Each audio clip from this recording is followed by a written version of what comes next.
नमस्कार दोस्तों, कथा शुरू करने से पहले एक छोटी सी विनती है।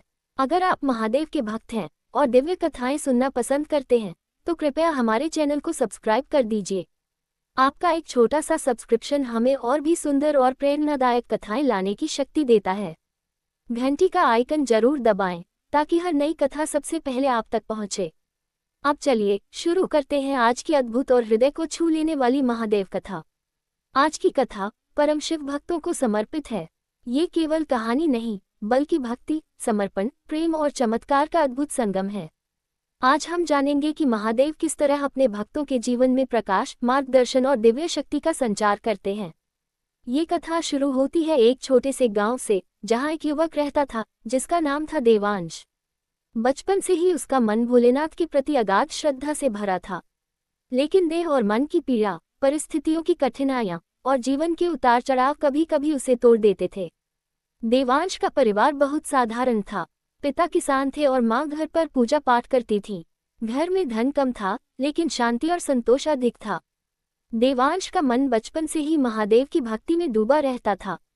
वह स्कूल से आने के बाद पास के पुराने शिव मंदिर में घंटों बैठ जाता था। वहां एक विशाल पीपल का पेड़ था जिसकी छाया में घुसते ही मन खुद ब खुद शांत हो जाता था, मानो वहां महादेव का वास हो। मंदिर के पुजारी अक्सर कहते थे कि इस लड़के का मन शिव से सीधा जुड़ता है। समय बीतता गया और देवांश बड़ा हुआ, लेकिन जैसे जैसे उम्र बढ़ी जीवन की समस्याएं भी बढ़ती गईं। पढ़ाई में कठिनाई, घर की आर्थिक स्थिति, खेतों में नुकसान और रिश्तेदारों की तानेबाजी ने उसे भीतर से परेशान कर दिया था। कई बार ऐसा लगता कि जीवन आगे नहीं बढ़ रहा। एक दिन बेहद परेशान होकर वह मंदिर पहुंचा। बारिश हो रही थी और मंदिर के सामने की घंटी लगातार भीग रही थी। देवांश ने गीली जमीन पर बैठकर कहा, हे महादेव, मैं थक चुका हूँ। अब मुझसे नहीं होता। अगर आप सचमुच मेरे साथ हैं तो मुझे रास्ता दिखाए। उसकी आवाज में दर्द था लेकिन प्रेम भी था। तभी अचानक हवा का एक तेज झोंका मंदिर में चला और दिए की लौ एकदम स्थिर हो गई। ऐसा लगा जैसे मंदिर का सारा वातावरण शांत हो गया हो। उसी क्षण देवांश को पहली बार भीतर से एक आवाज महसूस हुई। आवाज मंद थी लेकिन स्पष्ट थी। आवाज कह रही थी, भक्त जो टूटता है वही नया आकार पाता है। धैर्य रखो, विश्वास रखो, मैं हूँ। वो आवाज दिल को छू गई। देवांश ने अपने आंसू पोंछे और खड़ा हो गया। उस दिन के बाद उसने निश्चय किया कि वह हार नहीं मानेगा। जीवन चाहे कितनी भी परीक्षा ले, वह डगमगाएगा नहीं। समय के साथ उसके भीतर एक नई शक्ति पैदा होने लगी। वह सुबह मंदिर जाता, शिवलिंग पर जल चढ़ाता और ओम नमः शिवाय का जाप करता। उसके भीतर जो टूटन थी वह धीरे धीरे दृढ़ता में बदलने लगी। एक दिन उसके गांव के पास के जंगल में एक विशाल यज्ञ होने वाला था।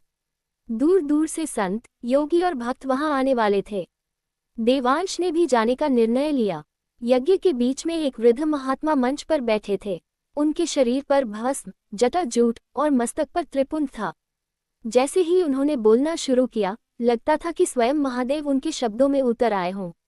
महात्मा बोले, दुनिया में हर व्यक्ति संघर्ष करता है। हर भक्त किसी न किसी पीड़ा से गुजरता है, लेकिन जब भक्त टूटता है वह समझता है कि महादेव ने सब छीन लिया। जबकि सच्चाई यह है कि महादेव केवल वह चीजें हटाते हैं जो आपके भविष्य के रास्ते में रुकावट बनती हैं। वो कभी नहीं छीनते, केवल खाली जगह बनाते हैं ताकि बेहतर चीजें आपके जीवन में आ सकें। देवांश की आंखें भर आईं। उसे लगा कि महात्मा उसके मन की बात पढ़ रहे हैं। यज्ञ के बाद देवांश महात्मा के पास गया और हाथ जोड़कर खड़ा हो गया। महात्मा ने मुस्कुराते हुए कहा, बेटा, तुम्हें किसी और की जरूरत नहीं। तुम्हारे भीतर जो शक्ति है वही तुम्हें आगे ले जाएगी। और याद रखना, महादेव सबसे सरल देव हैं। वे बनावटी भक्त नहीं, सच्चे दिल को देखते हैं। उस दिन देवांश को अपने जीवन की दिशा मिल गई। उसने संकल्प लिया कि वह अपनी मेहनत और भक्ति दोनों से जीवन बदलेगा। वह हर दिन अपनी कमियों पर काम करने लगा। पढ़ाई में ध्यान लगाया, काम में मन लगाया और भक्ति में दिल लगाया। धीरे धीरे उसके जीवन में बदलाव आने लगे। उसकी मेहनत ने रंग दिखाना शुरू किया। घर की स्थिति सुधरने लगी। खेतों में इस बार अच्छा उत्पादन हुआ। गांव वाले भी उसकी प्रशंसा करने लगे। लेकिन कहानी यहाँ खत्म नहीं होती। एक दिन गांव में भयंकर तूफान आया। तेज हवा, बारिश और बिजली की कड़क से लोग डरे हुए थे। उसी समय खबर आई कि पास की नदी में पानी बढ़ गया है और कुछ बच्चे पानी में बह गए हैं। गांव के लोग नदी की ओर दौड़े। देवांश भी दौड़ पड़ा। उसने देखा कि बच्चे एक पत्थर पर फंसे हुए हैं और पानी तेज है।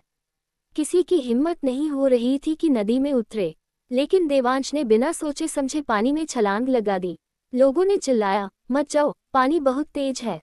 लेकिन देवांश को जैसे किसी अनदेखी शक्ति ने आगे बढ़ाया। वह तेज पानी में तैरते हुए बच्चों तक पहुंचा। एक एक कर वह बच्चों को किनारे तक ले गया। गांव वाले उसे देखकर दंग रह गए। जब वह आखिरी बच्चे को लेकर बाहर आया, लोग रो पड़े। उसी क्षण बादल फटे और आकाश में इंद्रधनुष जैसा प्रकाश बन गया। लगता था मानो महादेव स्वयं इस दृश्य को देख मुस्कुरा रहे हों। देवांश ने महसूस किया कि वह अकेला नहीं था, उसके भीतर महादेव की शक्ति थी। उस रात वह फिर मंदिर गया। उसने हाथ जोड़कर कहा, महादेव, आपने आज मुझे अपने अस्तित्व का प्रमाण दे दिया।